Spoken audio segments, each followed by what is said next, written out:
All right, I'm going to drop to a little footnote here because we really can't appreciate the story of Garry unless we know something of this Red River settlement. And so if you'll let me just kind of take this little detour for a moment, I think it'll be helpful.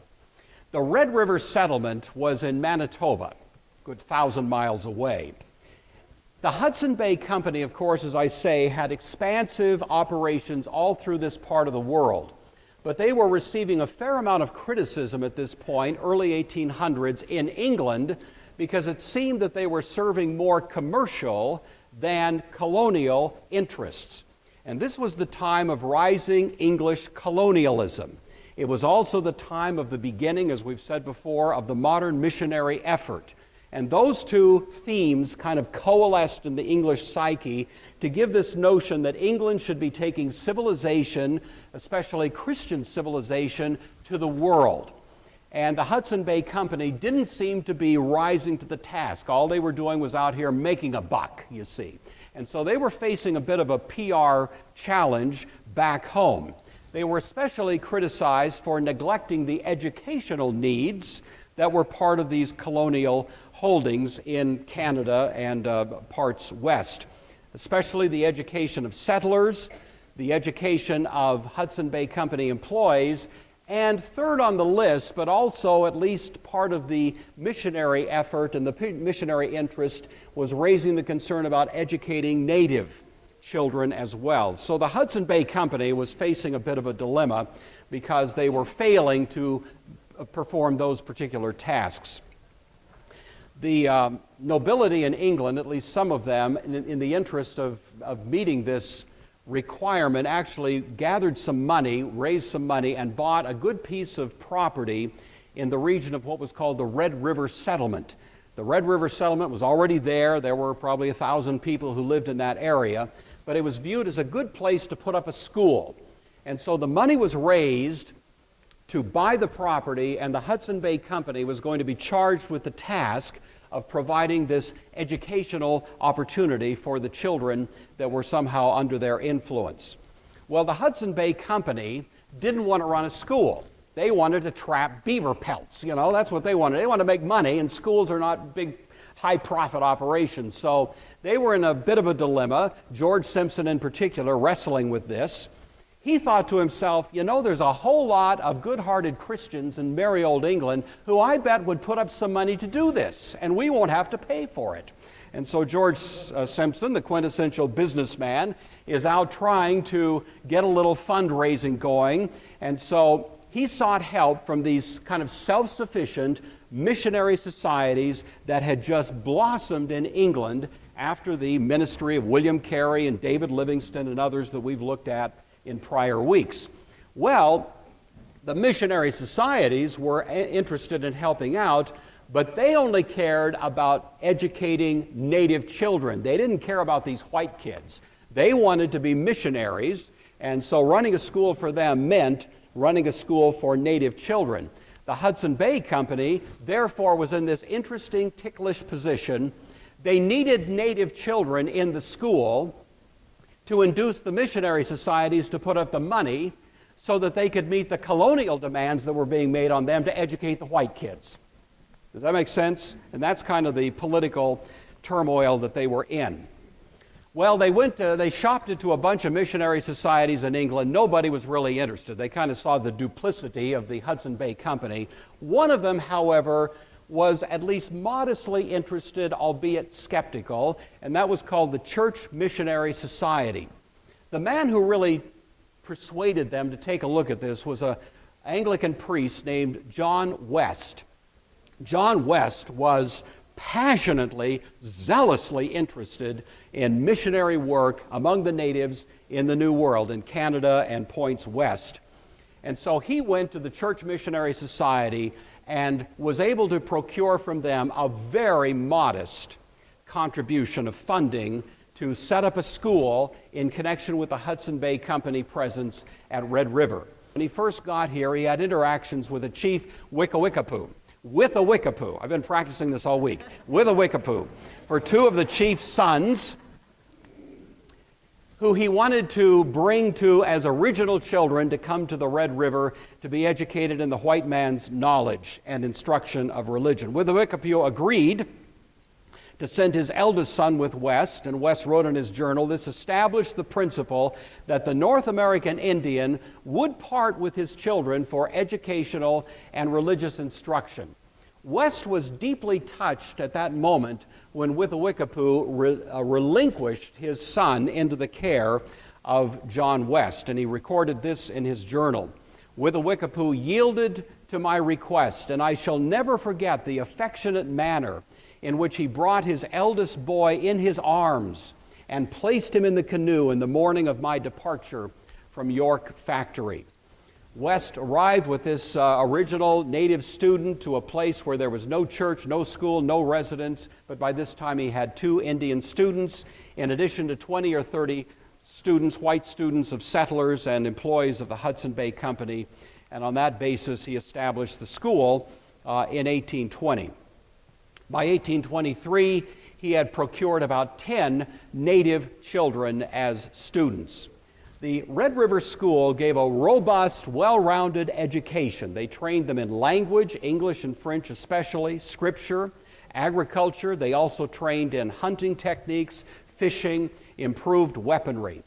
John West had a very interesting relationship with George Simpson. Missionary West versus company man Simpson. And that became one of the most interesting parts of this whole story.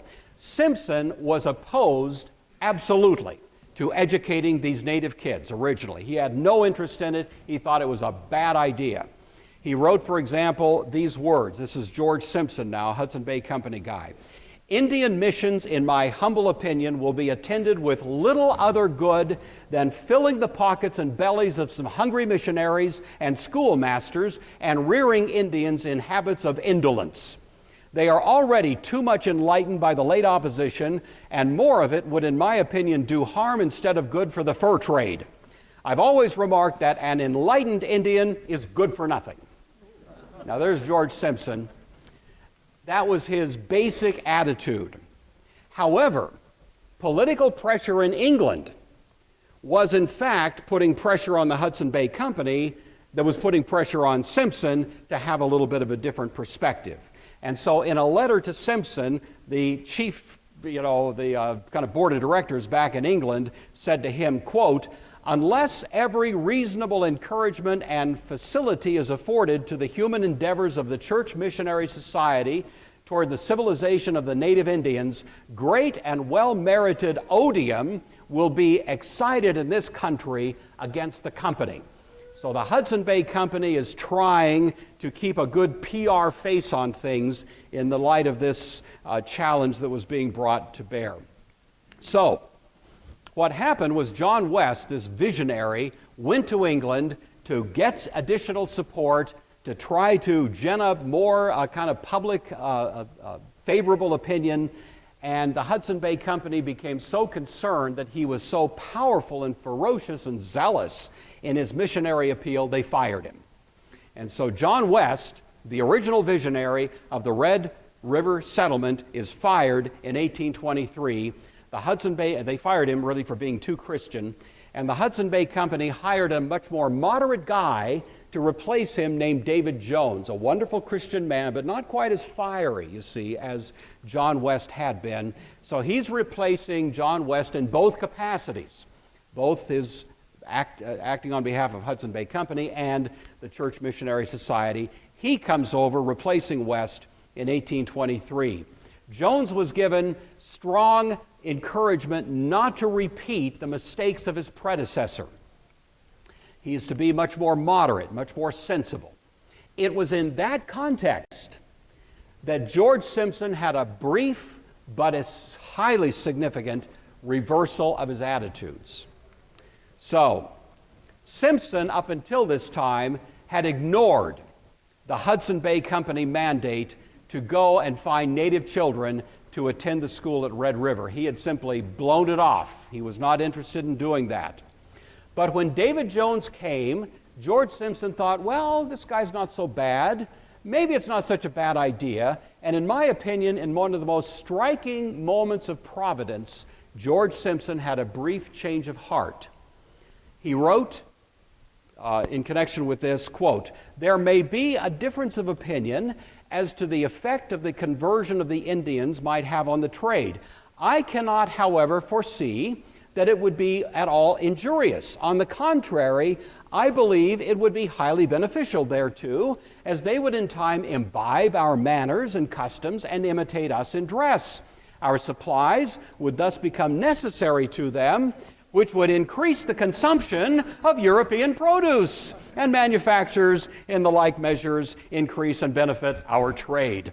So George Simpson, always the businessman, thought, I get it, let's create a consumer class here. Let's Christianize these people so they'll buy our stuff, you know. So George Simpson, it wasn't really the best of all motives, I'll grant you that, but it did change his opinions for a moment.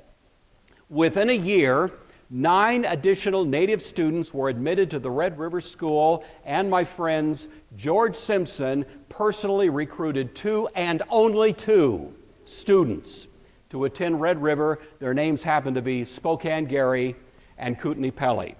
They were the only ones who came from this part of the country. All the others were students and native students in that vicinity of Red River.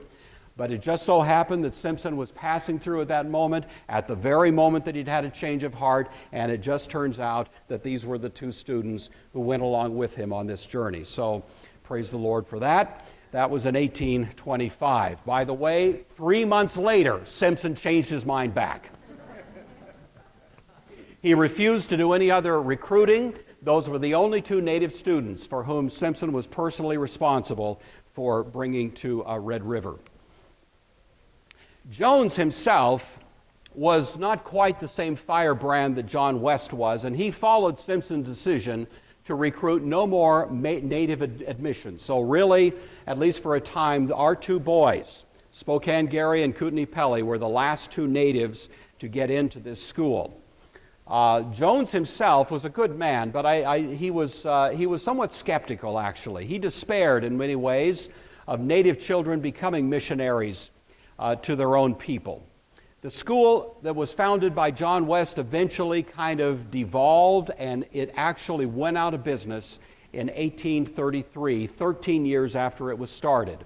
I think it's safe to say that Kootenai Pelly and Spokane Garry were there at the very height of its effectiveness as a school. They were there at the very best moment that they could be to get the full benefit of what that school had to offer. Just a couple of concluding thoughts about the Red River settlement. This quote is from a Native American scholar. She is Native herself, and she's writing, I don't think from a Christian perspective as far as I know, but she's simply writing in a scholarly review her assessment of the significance of the Red River settlement. And she writes these words, quote, "West proved to be more of a missionary than the company could handle or even want.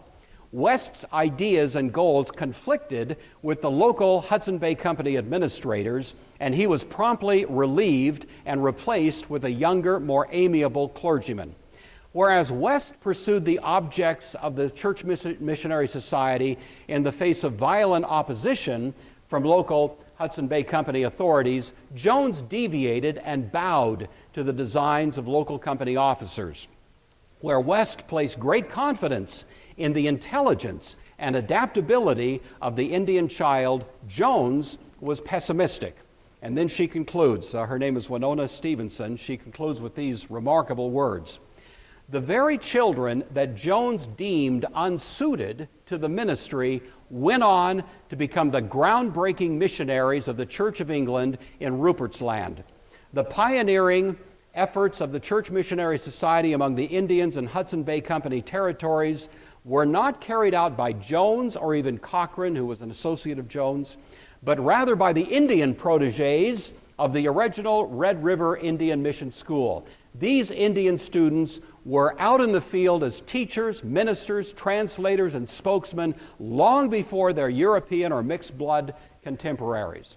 She doesn't mention at this point directly, although she does elsewhere, that one very good case in point of that would be Spokane Garry. He went out and became one of the most powerful representatives of the Christian message based on this education that we could possibly have hoped for.